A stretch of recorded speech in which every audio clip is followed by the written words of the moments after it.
Welcome to the Strong Youth Project, where our mission is to improve organized sport experiences for youth, parents, coaches, and other mentors via education and evidence-based practice.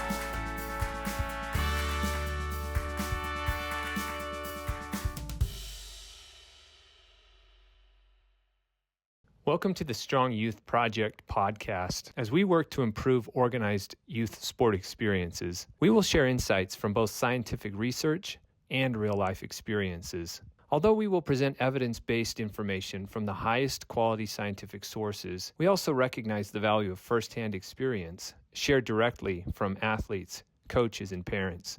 These experiences may not always align perfectly with scientific research, yet we believe they still offer important insights into how best to effectively facilitate the many benefits youth sports can offer. Welcome, everybody, to the Strong Youth Project podcast. My name is Jennings Genho, and today I am here with Dr. Melani Kelly. Dr. Kelly earned her Bachelor's of Science from Eastern Washington University with a major in athletic training. She then received her master's at West Texas A&M University, after which she went to the University of Kansas and received her PhD in exercise physiology. Dr. Kelly is currently an assistant professor at UVU and an athletic trainer at UVU. Welcome to the podcast, and thanks for being on. Today we hope to talk some about heat exhaustion, heat strokes, heat illness in general.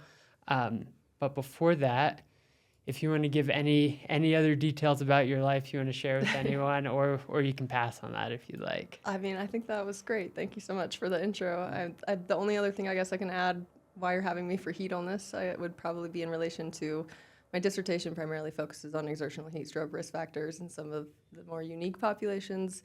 We looked at marching band as well as Boston Marathon runners because I'll give them credit. Marching band works really hard, and I did not know that. I was never in band, so there's so many factors, and what I assume will come up today with heat stroke is it's a very individual situation, and identifying risk factors is one of the best ways to take care of it. Yeah, that's awesome. And I personally appreciate this subject. I'm from Florida, and I played high school football. I grew up on a ranch so I appreciate the seriousness of the topic. So I appreciate you being on the podcast. Just to start off, I guess, what exactly is heat illness? What are the different subcategories, and what's a general definition? I guess before even getting into heat illness, the very first thing, I don't know how much I should go into detail, so feel free to cut me off with any of it, but thermoregulation in general. Our body's ability to regulate our temperature is the important factor here, and that's something that we do on a daily basis. And that's done at the hypothalamus. We can just kind of consider that our body's thermostat. So with that in mind, of course, right, we have physiological, behavioral mechanisms. If it's hot, we can go into the AC. We can take layers off. We can, sweat would be our most effective mechanism to reduce heat. And so it's kind of about that heat balance and your body's ability to maintain that relationship of not gaining too much heat or losing too much heat. So heat balance is often the goal. Okay. And so with that in mind, it will vary by the individual, what type of activity, exercise, the environment, of course, will play a big factor. But when it comes to heat illness, it primarily comes to hyperthermia, being that the heat production would be greater than the heat loss in that moment. So the different types of heat illness that we have, primarily when we talk about, I think of the NATA position statement on heat illnesses, there's heat syncope, there's heat exhaustion, exertional heat exhaustion, heat injury, as well as exertional heat stroke. Exertional heat stroke being our most severe one and what we're going to focus on more. But syncope, I think of, working clinically when I got to Texas first, and they would say, I mean, in Cheney, we didn't have it as much. It wasn't quite as hot and humid. It was also a dry heat when I got to Texas, but I remember they would say things like, oh, yeah, first 2 weeks, dropping like flies. And I'm like, what? Ended up being in relation to locked knees, standing there, blood pooling, they pass out. But of course, with that one, it's lift their legs up, get them to a cooled area. They're going to recover pretty quickly from that situation. Cool. I guess exercise-associated muscle cramps, or EMC, would be another one. That one is not necessarily related to heat because it can happen in any environment, just like any of these. Yeah. But it is more in theory in relation to neuromuscular fatigue. Whereas when you talk about, some people will say it's caused by electrolyte or Yeah, hydration. all and, those different. and that can absolutely like play a role in the severity or exacerbate the cramps that you're experiencing. But we do know that until you stop the activity, rest, recover, sleep, Yeah. rehydrate, refuel. If I drink a Gatorade, but I'm still Yeah. not slowing down, I'm probably Yeah. still going to have cramps, right? Yeah, usually it's not just going to go away until, the Take a training break. has gone better Yep. or you've taken that full break. But it's, I'll say less severe. Some people will call it a continuum with the heat illnesses, but like Okay. you don't have to have a less severe to have a more severe. So there's no prerequisite. So you could just jump straight to heat stroke. Yeah. Really? Okay. So yeah, you don't have to go across this continuum to Yeah. obtain or develop exertional heat stroke. When it comes to exertional heat injury, that one has more to do with the ability to survive, right? The tissues, there's the extreme from cold and heat, where at that certain level, the cells will just die and we can't survive. Yeah. So that's kind of dark. But with that, like the cutoff is 105 degrees Fahrenheit or 40.5 degrees Celsius, and that's when cells just can't survive. Okay. So the big differences with exertional heat exhaustion, which have a lot more to do with, especially when we get into like dehydration or hypohydration, there's that insufficiency of the ability for the body to circulate or have that ability to maintain cardiac output. And when you can't do that, also then the body has to prioritize. So Yeah. do we sweat or do we maintain our heart rate to continue to which do one? the You gotta choose activity, one or the right? other. And then it's like you're just so exhausted, but cognitively you're still there. So it's kind of like you don't have the alterations like we see with exertional heat stroke, which is where they say that greater than 40.5 degrees Celsius or 105 degrees Fahrenheit, as well as cognitive dysfunction is what's occurring when we get to exertional heat stroke. Okay. Yeah. Perfect. So if I'm understanding this right, at a very basic level, Yeah. you want to let out more heat than you produce. Yes. Okay. Yeah. Perfect. And then more advanced people can dive and Yeah. listen back to that or whatever to Yeah, get so a better definition. that can of come back everything. too to like the thermoregulation. So then when you add exercise, That increases heat production. yeah, the skeletal muscle just action alone is going to increase metabolic heat production, as well as when you have the cardiac output increase, then you're going to have a redistribution of blood flow so that we can get the output to the tissues that need it the most, so skeletal muscle that's working, as well as we need to increase skin blood flow to allow sweating, which would be our most effective mechanism to allow heat loss. Yeah. Yeah, so like obviously having that appropriately, wearing appropriate attire is going to play a big role in that if you're heat acclimatized or if you're not. Yep. And that's kind of why like hydration is a big deal with especially exertional heat exhaustion. That then lends to cardiovascular insufficiency, so we can't maintain that output to the tissues that need it, so then we have to prioritize. Okay. Yeah. Cool. And also, just for the listeners, you mentioned the NATA's position statements. Yeah. We will put a link to that in this. So Yeah. if anyone wants to go and look at that, feel free to do so. Perfect. Well, I think, now that we have an understanding of what heat illness is, what thermoregulation is, we can start talking a little bit more about applications. And I think, correct me if I'm wrong, but I'm pretty sure I'm right. The best thing is just to prevent heat illness, Yes. right? Yeah. Like You can't 100% prevent it, but of course there's things that, like measures you can take Yeah. to at least reduce the risk associated with it. Yeah, definitely.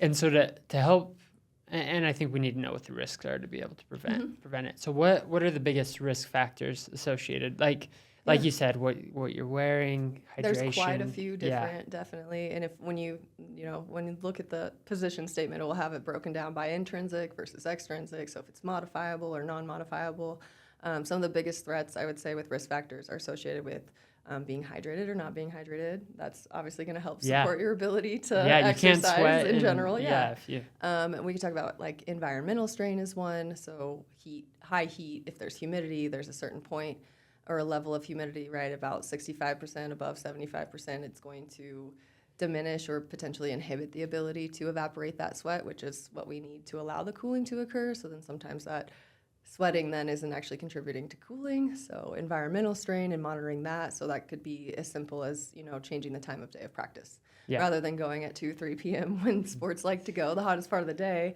we could go early morning, we could go in the evening. Something like that is a risk. Wet bulb globe temperature is definitely available online too, with the modifications, with activity breaks, and when we should change activity and the Yeah. time in that. So that would be definitely another great resource to look at. Like Utah High School State Athletic Associations have all that published. That is Awesome. well established. So that website would be another great resource to Yeah. look into. Yeah. Um, And that'll be in the description. We'll add yeah. that to the description Yeah. too. So, Outside of environment, let me think. So hydration, obviously environment, the individual and being heat acclimatized, or even just physical fitness in general. Like when you think about the first 2 weeks of reintroducing activity, there are standards and guidelines, expectations that yeah. fall sports undergo heat acclimatization. Whether those are being adhered to or not, right, that's going to be up to the organization. Hopefully they are. And we hope that they are, Yeah. especially with some of the, like some states have that as a law. And Yeah. that's required. So it should be being done. You hope that that's being done. But often when you look at some of the headlines too with athletes, in the unfortunate cases, it's like athletes are being punished because they didn't do their summer workouts, or let's just work them, no pun intended, to death here today because they didn't do their summer workouts despite them not being acclimatized to this new environment. Yeah. It could be like people coming from Washington to Utah where Yeah. that's a completely different environment. And of course they're going to start, and especially when you talk about scholarship or like a spot on the team, varsity versus JV, right? You have kind of this mentality of try hard. You also don't want to quit. And so like a weekend warrior mentality and not quitting when you should, or listening to the warning signs from your body is a big risk factor in association with that. They've documented that more in the military setting. But overexerting yourself and not listening to the warning signs is definitely a big one. Yeah. If individuals are taking certain medications, we know that like allergy medications might change the ability to sweat. Similarly with other mental health type medications, they can also change ability to sweat, thirst like response, so whether you feel thirsty or not. I'm trying to think. There's so many risk factors and like Does weight have anything to do with it? Because I remember in football it was kind of like watch the O-line and defensive linemen because they're more likely. Is there truth to that? Yeah, there could be some risk factors in association with, so like if you have a high muscle mass ratio, right, the more muscle potentially could lead to greater metabolic heat production, whereas if you also have a higher body fat percentage too, if you think about fat not being conductive or hydrophobic, also going to change the ability for that thermoregulatory capacity or the ability to sweat and cool yourself. So it can be one of both ways, but then that physical fitness component too will also play a role. As you become heat acclimatized, that's that gradual introduction over 10 to 14 days. That also includes gradually introducing things like equipment and whatever uniform that they're wearing, if that's also involved in that setting. But within that, as they adapt, they also adapt to actually start to sweat earlier. They have an increase in their plasma volume to allow better supply to cardiac output, as well as the ability to send it to the skin. Yeah. Cool. And we like to, a lot of our target audience is parents, coaches, and athletes. So it sounds like if we broke it down, each group, what they can do to help prevent, it sounds like coaches could slowly bring athletes into it. Like you said, slowly bring different equipment. Or, shoulder pads, jersey, whatever it may be. There's tons of guidelines out there too that exist that are like, you start the first 2 days and you're wearing no equipment. Then you can maybe put on shells, then you can maybe put on shoulder pads to the last day, then including the entire uniform, that type of idea. But also paying attention in those early warning signs for potential early warning signs. I think one of the bigger risk factors too is in relation to if you've ever experienced previous heat illness, you may be at a higher risk to also experience it again. So that would be something like if you do pre-participation exams, which are also something that are mandated, that would be something where having a healthcare provider available for those teams, they can look at those and see who may be potentially at risk, who may need more breaks, anything like that. That comes back to the medication, potentially BMI, body fat percentage, that type of stuff, right? Like we get all that background information. Do we use it the best way that we can sometimes? But, that's also tough too, because do they have a healthcare provider? Hopefully they do. But hopefully. When they also do like contract services, right, they're usually not always at practices. Especially for like the youth level or high school, which is who we're speaking to a lot of. I don't remember that often having a healthcare provider at my football practice or any soccer practice, anything, like you're not. especially for young kids. Yeah, and when I did outreach at the high school level when I was in Texas, I worked at an orthopedic clinic, so 2 days a week I'm on the road. I was assigned one high school, so one high school I would go to Friday night, games only though. So Yeah. we're never at practice. And that's at night too. It's so cool. most of the stuff is happening when I'm not even there and can't even monitor. You can talk to the coaches, but at the same time, you hope that they're not trying to cause all their athletes to get heat illness, of course. Exactly. But also their goal is training and focusing on what's the best thing to do to get us to win. But I would also argue you can't win without players, Absolutely. right? So the safety should be taken into consideration. It just may not be their primary thought at first, right? Yeah. And then at that point, until they collapse, it was oh no. Yeah. So that's the unfortunate side too, is that and I think, I don't know about in Utah, I guess specifically, but I know in Texas that they had mandatory training videos that the coaches had to watch too, just to increase awareness about concussion, heat illness, various different topics. Same words, but yeah, various topics on that type of stuff to increase awareness in hopes that coaches would not, cause any harm. Yeah. And absolutely, that should be a priority for them. That should be the big. I mean, that should be the bigger priority than winning. But I would absolutely love to argue that, but sometimes coaches love to argue in general about even sometimes being on the sideline and you see somebody and you're I need to go check on that person, and the coach will be absolutely not, and you're well, yeah, what? Why? I mean, I've been screamed at numerous times by coaches, and you're Really? I'm literally just here to try. This is about safety, and when you, as you pointed out, right, you have to have players for the event. Yeah. But at the same time, if you're causing harm, how many can you lose before you lose an entire team? Yeah. Or if they are injured, are they gonna then continue to play through this type of stuff? Which would probably make it worse. Yeah, right? which is counterintuitive. Yeah. I've heard of coaches that will try to restrict water and Really? fluid breaks, and it's yeah, but they're going to perform better, and then they're going to be able to make adaptations a lot better if they can actually undergo the training appropriately. Yeah. There's no reason to punish them in these situations. It's not like they're, in charge of the weather. It'd be nice if somebody was. But, yeah, but they're not. Nice. Yeah. On the subject of water, is there I don't know if there's any guidelines for how often a coach should stop a practice With to those, let kids get water. So that would be one thing that coaches, parents can look into this type of stuff. Is the wet bulb globe temp, or WBGT is the abbreviation on the UHSAA website. Okay. They give it by break time and how long you can work out. So if you're in this certain zone, it'll be Of humidity for or every hour you need a 15-minute break. Okay. Or if you make it down to the red or the black, black is no Don't activity. practice. Yeah. Cancel practice Red's today. breaks every 15 minutes. So it's about encouraging them. And so not only do you give the breaks, but also do they have access to water at that point. So it's that point. I think of football, would probably be the predominant sport that gets the treatment with water and having healthcare providers for the most part. But when you get when we went to marching band. Or cross country or any of these, cross country. Yeah, absolutely. All of these settings, they're either responsible for bringing their own or, yeah.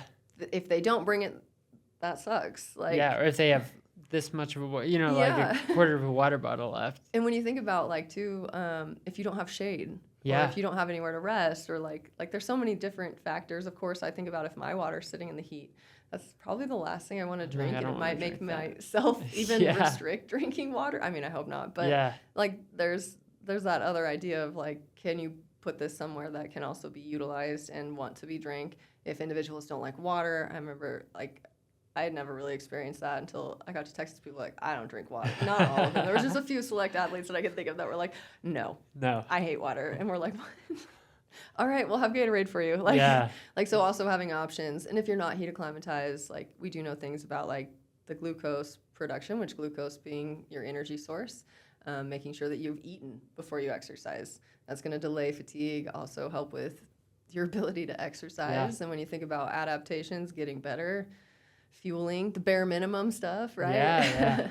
Not working out when you're sick. That would be another thing, when we started with thermoregulation. So if you have a fever, your core temperature, maintenance, the normal maintenance has now been increased to a higher level. So if we're, say that your core temp is at 37 degrees, now that you have a fever, maybe it's at 38 degrees. So now sweating isn't going to start till we get to 38 versus 37. So it might delay that, which would increase heat storage. So fever is a big one that you should not be working out. I know people talk about like, oh, Break exercise the it fever. out. Yeah. And it's like, actually. I had a coach who told me that once. I was like, See, okay. yeah. But I didn't know. I was like, okay, Yeah. sounds good. I'll go and sweat it out. We Yeah. cannot blame people for like, what they don't know. Yeah, Absolutely exactly. not. And then it's also, I think, sometimes easier too from that. It's another risk factor is that peer pressure. And I think I kind of mentioned it a little bit earlier, but like, right, you want to earn your spot. You don't want to look like somebody that's going to be a quitter, or you don't want to think that Yeah. they're going to tell you that you can't have your spot. Yeah. So why not try until You can't. yeah. That makes So sense. that's an unfortunate risk factor, that kind of peer pressure, weekend warrior. If you're not taking the breaks that you need, or I mean, I've heard coaches say you're weak if you're taking breaks, and you're like, you're not helping. Yeah. Yeah, that's unfortunate. Not all coaches are like that. That's not to say all coaches. Yeah. And I haven't been in tech, but like you talked about your experience in Texas, where it's like known for its football. You would imagine places like that might be a little bit more. Yes, I didn't know how much, like people did say like they really care about their football, and it was kind of like football is the religion. Yeah. Friday Night Lights is everything to some people. Yeah. I mean, it's fun, but also there's other important things. Yeah. Too. So like our health, which is more important. Yeah, like when we think about the long-term impacts, especially when you get into heat stroke, like at that point when your core temperature is that high, and if it doesn't get immediately reduced back down to a normal level, you're cooking your body. You're essentially like an Instant Pot instead of a crock pot. Like heat stroke is the part where you are an Instant Pot, and it's only a matter of time before you could also have permanent organ damage. Really? Or potentially, right, if you never get cooled, you could die from it. So that's the unfortunate side, and that's why we know that, like, yeah, we can talk about risk factors and reducing risk and taking care of yourself and hitting the bare minimum. So sleep would be another bare minimum thing. Sleep is definitely a risk factor if you have decreased sleep. But at the end of the day, too, the biggest thing is prevention of death from heat stroke, which we know is cool first, transport second at that point. Yeah, that's kind of the next thing we wanted to dive into. First, if you're a coach or whoever and you see an athlete, first of all, what do you look for? What are the signs? And then what do you do? Like you said, you cool first, but how do you do that? So this, like when I mentioned with exertional heat exhaustion, like normally they are still cognitively there. Like they're not really going to be confused or not know where they are or like anything like that. There's this, and their core temperature is often below that 40.5 or 105 degrees Fahrenheit. And so usually you can just end the activity, take them to shade, have them refuel, refuel and rehydrate, sleep it off, and then, they can come back to activity as long as they're good within the next 24, 48 hours maybe. Okay. I guess I don't know exactly on timelines, but that would be, they can usually come back and recover Pretty from soon. heat exhaustion as long as that activity ends, right? Whereas when we progress into heat stroke, the core temperature this isn't a requirement. It doesn't have to be 40.5. They can also be lower or, potentially higher, but then they also have that cognitive dysfunction. So those are like the two key diagnostic criteria that are associated with it. And when we talk about cognitive dysfunction, like that can mean anything. I know that. Yeah. So I guess disoriented, irritable, combative, or confused. Those are some of the potential symptoms for individuals that may be undergoing heat stroke. They're not acting right. They're not acting right in the head. They may be aggressive. They may be mean, or, so it helps to also know the patient. You have to know the athlete beforehand, because they might just always be like that. They might always just be like that, so it is one way just to think about, like, are they disoriented? Are they stumbling their words? Are they confused? Are they combative, right? Yeah. Hopefully not, but those are things that may present with that cognitive dysfunction. It's something where it's just off-putting, but then also they have that elevated core temperature, which the only way to know if they have an elevated core temperature, a lot of people debate this, or they talk about how maybe we could just make an estimation. There's been a lot of work done technology-wise to try to figure out different calculations. We don't have one, unfortunately. Taking a temperature from the forehead, the armpit, the mouth, or anything like that, especially on somebody that was just exerting themselves, is not going to be a valid. That's probably going to be high. Yeah, well, it might actually be, it's either going to over or underestimate, but at that point, also the environment might play a role in it. So it's just not a valid core temperature measurement. Yeah. And even in the UHSAA guidelines, I was very impressed by how straightforward they are with it. The gold standard is a rectal thermometer. Okay. That's really the only way to assess core temperature at this point, until we get better technology that could do it without. But that's also going to be a rapid way to recognize what their core temperature is. And then for the treatment of heat stroke is cold water immersion. So I know I said cool first, transport second. That's where that comes into, is that before putting them into an ambulance and letting them be an instant pot and cook the internal organs, when we talk about the core too, we need to know the temperature of those core organs, which unfortunately comes back to, again, what people get a little concerned about is a rectal thermometer. But if it's life or death, that's the... But yeah, it's the same idea where when you think about if you go to the hospital and you're in cardiac arrest, you would expect them to, like, AED, do the CPR, do the treatment appropriately. It's the gold standard for that reason, and it's going to be able to allow you to recognize it sooner. And then when you immerse them in the water, you'll know when to take them out. And so when they're, at that 40.5 or above, you then cool them down to 39.2. Now I feel unsure about the Celsius, but we'll also provide the links so people can. Awesome. And then, but it's down to 102.5. Okay. And then you'll take them out of the water, and they should be okay unless they spike back up. But it's continuous monitoring so that you can make sure that they maintain that. So before they're transported, you just cool them to that 102.5, transport second. And then they can go get labs done to make sure that none of their organs or other tissues are not damaged, and see how long potentially the recovery might be with that type of stuff. But we do know that if they're cooled within 30 minutes and they're cooled accurately or appropriately in that setting, that the survival rate, that's what we can prevent death. That's 100% preventable as long as it's recognized immediately, which do the rectal thermometer, recognize the warning signs and symptoms of cognitive dysfunction and that hyperthermia, get them into the cold water as soon as possible. Hopefully you have a cold tub and ice to be able to do that. That's like the gold standard of cooling. That was something else that I was surprised that was mandated in UHSAA as well, is that each institution should have access to ice, water, and as well as something. Is that even at like the lower, like not high school levels? That's Let's say it's like Little League. Yeah, I just looked at the UHSAA one. Okay. I do have a feeling in the rec setting they don't have enough ability to kind of standardize that. Yeah. But the recommendation probably does come back to this is what we should do. This is the best thing to do. Yeah. The other, like if people don't have the cold tubs, the other recommendations, the taco method. Which is, I don't know. Actually going to be the tarp assisted cooling with oscillation. So basically you put somebody in a tarp like a taco, and you have people all around it, and they kind of move their legs. That's the oscillation of the water and ice that's been poured on them. Maybe that could be also utilized to transport them to a tub potentially. There's newer things like the Polar Pod, which is essentially a body bag. Yeah. And you fill it up with ice and water. It's got a hole for the face to be out of it, and that's another mechanism. That's a much more portable way to do it. It just depends on the resources that you have available. Definitely, it's hard too because, like I just said, resources are a big thing with it. Like, what do you have? Do you have a healthcare provider? Like, and I know I've said rectal temperature so many times at this point, but when you come back to that too, it's also like some once people you don't have that too. I mean, I'm sure like a coaching 7-year-olds in soccer might not. I mean, like people, and that's one of the things that people get scared about. They're like, oh, but it's a minor. Or like, oh, I'm afraid of admin. Yeah. But at the same time, if you don't do the gold standard of care, you can also be like, you're going to be in court and they're going to be like, why wouldn't you do the appropriate treatment? Yeah. Obviously, if you're not the trained professional, then cool them best you can. If you cannot monitor, you could cool them until they shiver potentially. Yeah. That could be the route too. But the other idea being in relation to the part where there's like on a yearly basis, if they undergo like a practice training too, like the idea of removing them from a field to also be able to maintain modesty. Do you have a sideline tent? Do you have the ability to take them to the athletic training room to also take care of this? Like it's not about just doing this on the field in front of everybody. If you do have to do it, there's also people are taught how to do draping appropriately so that nobody's going to see anything. Like it's just a medical procedure that some people have kind of made into something more, unfortunately. Yeah.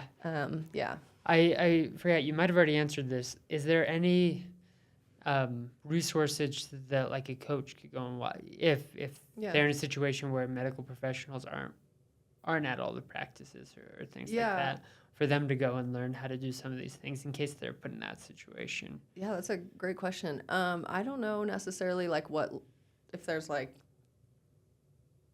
I don't know even know the best way to word it other than like, I don't know if there are official resources for them necessarily. Yeah. But they could always if potentially they have like some contract athletic trainer, they could also ask the athletic trainer if they could meet with them and try to even have the conversation of what should be done. But at the end of the day, the other requirement is an emergency action plan. So those should already be established because those are required.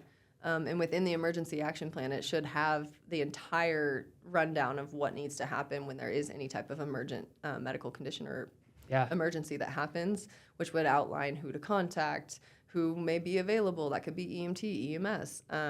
And that's why I say like that practice round is usually something that's really important, and they try to do it annually, but obviously in the high school lower level setting it's a little bit more difficult, or when you get into rec or select may not be mandatory because they're not at the high school level where they regulate some of that stuff. But trying to get in with those types of in-service things, maybe reaching out to universities that do it, seeing if you can attend those types of things. I don't know if they'll let you, but you can always try. But right, like also at the same time, why would they say no when you're just trying to educate yourself and try to like to give the best care to your athletes? Like parents can also ask about, hey, do you guys have an emergency action plan? That's a requirement. I would assume from the legal side. Yeah, hopefully everyone has one of those so that they know what to do in any hopefully they situations. Do. And then if they practice it, that will make it even better because then they don't have to worry about the panic component. Yeah. And then, right, like it's kind of scary.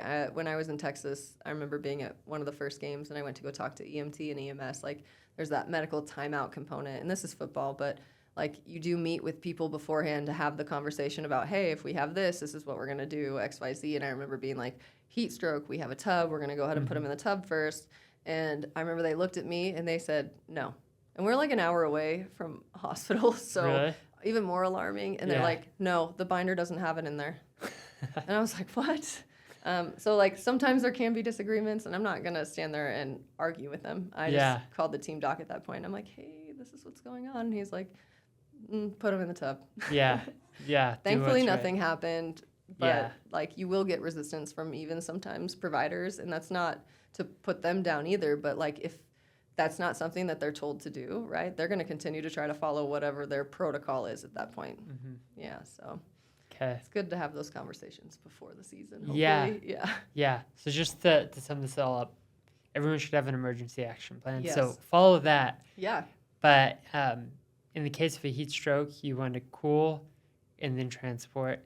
And then other situations, or like a less severe heat exhaustion, or whatever it is, we can bring them to a cool area, rehydrate them, end that activity. Definitely in the activity. And do that before, obviously. But and then they can go home, rest, rehydrate, and they should be good pretty soon. Okay. Ideally. Hopefully. If they progress and get worse, obviously you might want to monitor core temp at that point to rule out or rule in if they do continue to be hyperthermic, or that core temperature progresses and they develop exertional heat stroke. Be prepared to also treat it in that instance. But just because you have heat exhaustion does not mean that you're going to get heat stroke and whatnot. So I guess are there any like long-term effects that people should be aware of? Like if they have a heat stroke or something, or they repeatedly have heat strokes or heat illnesses. I mean, especially like I mentioned, just having heat illness is a risk factor for potentially future heat illness. You may be more susceptible to it, or I've heard people say, I'm heat intolerant. But it also may just be because they don't go out in the heat and gradually acclimatize themselves enough. That's totally okay. Not saying everybody has to.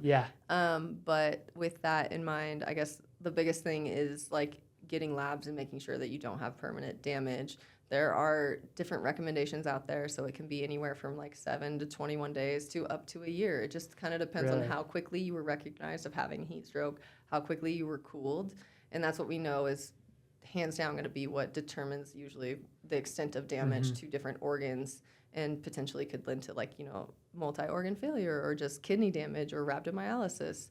Some of those conditions are scary, but stem from that hyperthermia as well, and those are important to rule out when you get your labs done, and then working with a physician before you go back to activity to be cleared. You can do something called heat tolerance testing and gradually reintroduce exercise in the heat and see how they tolerate it, and then base like return to activity kind of on that as well.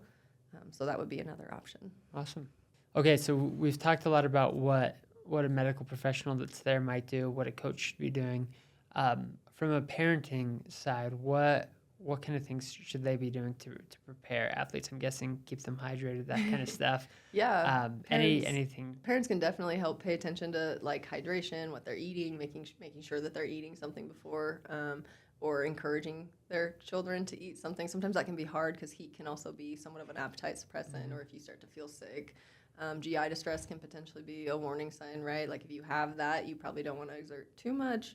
So paying attention when your kids are sick, not necessarily like, I guess maybe educating your kids about warning signs and trying to talk to them about, hey, when something doesn't feel right, that's a warning sign from your body.